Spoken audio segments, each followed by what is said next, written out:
Bagaimana cara punya uang 100 juta dengan modal 25.000? Dan ini benar-benar suatu hal yang nyata dan ingin saya kembali bahas mengenai perencanaan keuangan dan juga mungkin bisa menjadi insight bagi Anda selama ini yang bertanya-tanya dengan uang Anda yang mungkin Anda anggap sedikit, mungkin dengan uang yang Anda anggap kecil, tapi ternyata bisa menghasilkan sesuatu yang besar. Yes, kita pernah membahas dengan topik yang mirip, yaitu bagaimana caranya memiliki uang miliaran dengan gaji UMR. Dan kali ini kita akan ambil dengan satuan nilai nominal yang jauh lebih kecil, dan rasanya semua orang bisa melakukan ataupun jangan-jangan sudah melakukan ataupun melupakan. Thank you yang sudah memberikan inspirasi agar video ini dibuat. Dan bila Anda ingin bertanya, mengusulkan ataupun juga ingin berkenalan dengan saya, Anda bisa menghubungi nomor saya di 0895 0708 0789. Sekali lagi 0895 0708 0789. Dan bisa jadi Anda juga tidak tahu bahwa ini jika adalah video pertama yang Anda tonton, silakan Anda subscribe. Bisa jadi Anda tidak tahu saya adalah penulis buku-buku investasi di Indonesia. Nama saya adalah Ryan Filbert. Bila Anda ingin mendapatkan judul buku dan juga harus membeli buku yang mana agar Anda bisa mengikuti yang namanya strategi keuangan dan investasi secara lebih terperinci dan juga secara urutan, Anda bisa menghubungi dan memesan melalui 0895 3-nya 5 kali 0789. Sekali lagi 0895 3-nya 5 kali 0789. Dan kalau Anda mau mengikuti kelas, di mana setiap bulan tim saya membuat kelas, Anda bisa menghubungi tim saya di 0852 882 6187, 0852 882 6187, di mana setiap bulan tim saya membuat kelas yang bervariasi, mulai dengan kelas investasi saham, trading saham, kelas reksadana, kelas perencanaan aset dan juga atau disebut dengan asset planning. So, silakan Anda bisa menghubungi nomor yang tadi sudah saya sebutkan. Oke, kita akan mulai cara punya 100 juta dengan 25.000. Dan saya statement di sini, no hoax. Artinya ini bukan suatu tipu-tipu, oke? Mungkin ini adalah bukti paling nyata akan pernyataan tersebut, teman-teman. Di mana ada seorang pengemis yang namanya Pak Legiman. Dia adalah pengemis tanda kutip kaya raya asal Pati, karena sehari 1 juta hingga punya tabungan 1 miliar. Dan ini dikutip oleh Kompas, artinya ini bukan suatu berita kaleng-kaleng. Dan kalau Anda nanti cari dengan keyword yang sama, Anda akan menemukan ceritanya bahwa Pak Legiman ini ternyata sehari bisa menghasilkan uang sampai dengan 500 atau 600 ribu dari mengemis. How come? Bagaimana caranya? Bagaimana hal ini mungkin? Mari kita akan coba lihat. Kita bisa berhitung sendiri, Anda dan saya bisa berhitung sendiri. Dimana let's say kita bilang satu mobil adalah 1.000. Dimana pada saat ini 1.000 adalah koin. Dan yang namanya uang kertas itu kepecahan 2.000. Artinya dengan 2.000 rupiah, berarti mungkin Pak Legiman ini ataupun pengemis bisa mendapatkan uang lebih cepat secara kelipatan. Ingat, 1.000 menjadi 2.000 adalah 100% loh kenaikannya. 1.000 per mobil atau motor. Lampu merah dari jam 9 sampai jam 4 sore. Per 1 jam, merah 2 menit, hijau 2 menit. Dimana kalau 60 menit berarti ada 15 kali lampu merah. 6 jam kerja. Bisa jadi 6 jam kerja saja ya. Jadi kalau 6 jam kerja itu kan berarti dari jam 9 sampai jam 4 sore, di mana ada 1 jam dia beristirahat, mungkin makan siang kali. Ini udah kayak orang kerja ya, dia ada makan siang segala. Per 1 lampu merah dapat 5.000. Katakanlah berarti ada 5 mobil ataupun 2 orang ngasih 2.000 dan 1 orang ngasih 1.000. Maka 5.000 kali 15 kali 6 adalah 450.000. Dalam 1 bulan kerja adalah 9 juta. Katakanlah dia mengikuti libur sesuai dengan Undang-Undang Tenaga Kerja, itu Sabtu dan Minggu. 450.000 dikali 20 adalah 9 juta. Ini udah lebih tinggi loh dari UMR DKI. Dan artinya jangan-jangan Anda bilang, kayaknya profesi pengemis oke juga ya. Bukti nyata bahwa 1.000 adalah sebuah hal yang besar ternyata. Betul nggak? 1.000 loh. 1 jam dalam 2 menit. Bisa jadi ada lampu merah, lampu hijaunya lebih cepat. 2 menit. Saya kalau di yang perempatan besar itu kesal sekali. Itu 30 detik. Merahnya 2 menit sampai 3 menit. Tapi yang namanya hijaunya itu cuma 30 detik. Berarti dia akan mendapatkan lebih banyak lampu merah. Semakin banyak lampu merah berarti semakin diuntungkan si pengemis-pengemis ini. Betul? Dan ini adalah suatu bukti nyata bahwa 1.000 rupiah, konsistensi yang terjadi dalam keadaan sehari-hari dengan nilai yang kecil, itu ternyata memberikan nilai yang besar di kemudian hari. Ya dong, kalau di sebulan kan ternyata besar, betul? UMR aja lewat, betul? Apa kunci kali ini yang akan kita bahas? Kuncinya adalah nilai kecil, syukur ada yang kasih 5.000, ada juga, saya pernah mengasih, ada orang yang jualan surat kabar gitu ya. Dia minta 2.000, saya kasihan, saya kasih 20.000. Nah, itu adalah ya karena dia jual beli ya tentu ya. Sebenarnya kalau yang namanya mengemis adalah suatu hal yang melanggar ya. Larangan untuk mengemis dan menggelandang itu diatur dalam KUHP 504 dan 506 Kitab Undang-Undang Hukum Pidana. Buku ketiga tentang tindak pidana pelanggaran. Jadi jangan Anda berpikir karena melihat 9 juta ya, susah juga pakai mikir. Ini cuma begini doang, itu dapat 9 juta. Rasanya jadi pengemis boleh juga gitu ya. Ya boleh juga sih, terserah, itu kan hidup adalah pilihan. Kuncinya adalah pengemis kaya itu adalah seberapa besar dia bisa menahan diri untuk mengeluarkan uang. Pada akhirnya si pengemis itu kalau dilihat dia ternyata punya rumah, punya tanah. Kenapa? Karena dia bisa menahan diri untuk mengumpulkan dan membelanjakan sesuatu yang sifatnya adalah aset. Aset secara real aset ya. Yang namanya tanah kan tetap disebut dengan aset, ya kan? Yang dijamin pasti pengemis itu nggak pernah malu kelihatan miskin. Nah, ini dia kata kuncinya. Ya pekerjaannya pengemis, mana mungkin dia malu kelihatan miskin. Justru dia malah berlaku miskin, betul nggak? Terlihat pretending, berpura-pura. Iya, nggak banyak loh orang yang di Indonesia punya uang 1 miliar. Kenapa? Karena di atas 700 juta Anda sudah dihitung sebagai bagian dari 5% orang di Indonesia.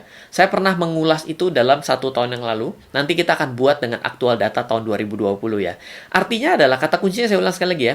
Nilai kecil akan bernilai besar selama teratur. Oke. Selanjutnya adalah, bukan seberapa besar Anda bisa mengeluarkan uang, tapi seberapa besar Anda bisa menahan diri agar uang tidak keluar. Yang selanjutnya adalah pengemis itu tidak pernah malu terlihat miskin. Sedangkan orang pada kebanyakan atau umumnya, dan ada beberapa video sebelumnya saya mengatakan adalah orang kaya tidak pernah takut terlihat miskin. Orang miskin takut terlihat miskin. Jadi ini sebenarnya related dengan video kali ini, dan makanya saya kembali mengulas. Oke? Tapi jangan Anda pikir dengan statement terakhir, kalau gitu jadi pengemis oke juga ya. Hati-hati, itu kitab undang-undang hukum pidana menanti di depan mata. So, please be careful. Ini kita ambil kuncinya, tapi jangan ikutin profesinya, oke? Sekarang pelajarannya mau saya balik. Ada banyak uang kecil yang kita keluarkan akibat kesenangan dan kebiasaan. Contoh, membeli rokok. 25.000 per hari, 30 hari adalah 750.000. Membeli kopi, 25.000 per hari. Bisa jadi lebih. Kalau Anda yang berlogo hijau dan bundar, itu mungkin di atas 30.000. 30 hari, 750.000. Ya, kalau yang di warung kopi, ya mungkin 10.000. Ya kan, kopi tubruk, oke. Atau membeli additional things, game online dan pulsanya, dimana kalau pulsa hari ini mungkin menjadi suatu kebutuhan pokok, tapi kalau Anda berbicara mengenai membeli berbagai macam item-item agar Anda bisa main lebih panjang, ya itu kalau Anda hitung 50.000 per minggu, maka 1 bulan adalah 200.000. Ada banyak sekali studi-studi yang kita keluarkan akibat mencukupi suatu kesenangan. Wah, apa nggak boleh senang? Bukan itu, gini. Ada orang yang memang benar untuk mengeluarkan uang, itu perlu diajarin. Ada salah satu sepupu saya gitu ya. Dia memang pedit melilit. Orangnya pelit sekali gitu ya. Jadi kalau misalnya mau ngapain tuh selalu cari yang gratis. Ya sama sih, saya juga, ya namanya semua orang, saya juga pingin dapat yang gratis. Kalau bisa gratis kenapa harus bayar? Betul. Tapi menurut saya ada suatu tindakan yang kebablasan, ada suatu tindakan yang tidak.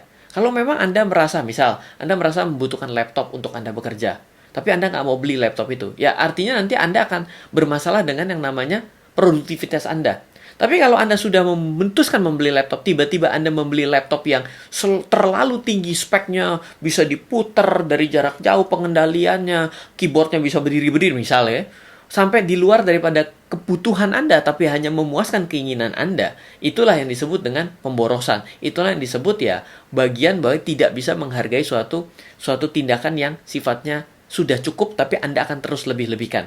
Jadi pelajarannya kali ini adalah ada banyak uang kecil dulu deh. Jangan kita bicara laptop, kita bicara sesuatu yang, misal ya, ngopi, merokok. Kopi ini ada candunya, rokok itu ada candunya. Sesuatu yang akhirnya bersifat ketergantungan. Bermain game adalah kecanduannya, ada otak dalam diri kita kecanduan. Ini adalah sesuatu yang bisa saja Anda bocor halus di sini, oke? Mari kita berhitung. Bila kita konsisten mengeluarkan, maka sebenarnya uang tersebut selama ini selalu kita miliki. Betul nggak? Banyak orang yang bilang nggak bisa nabung loh. Tapi dia bisa dengan lenggang kangkungnya pergi ke kedai kopi setiap hari.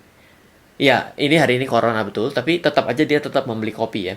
Ataupun dia merokok setiap hari. Dia selalu bilang, saya nggak punya uang. Itu apa? Apakah kalau Anda tidak melakukan itu Anda mati? Tidak, hanya gelisah. Kenapa? Karena gelisah itu sudah bermain dengan yang namanya ketergantungan, oke? Di mana kita tidak bayarkan, tidak membuat kita mati. Bukan kebutuhan pokok. Jadi saya garis miringkan adalah bukan kebutuhan pokok. Tidak usah dibunga-bungain dalam 5 tahun. 750.000 rokok ataupun kopi dikali 60 adalah 45 juta, teman-teman. Kalau dibungain 5% dalam 5 tahun adalah 51 juta. Tanpa bunga 10 tahun 90 juta.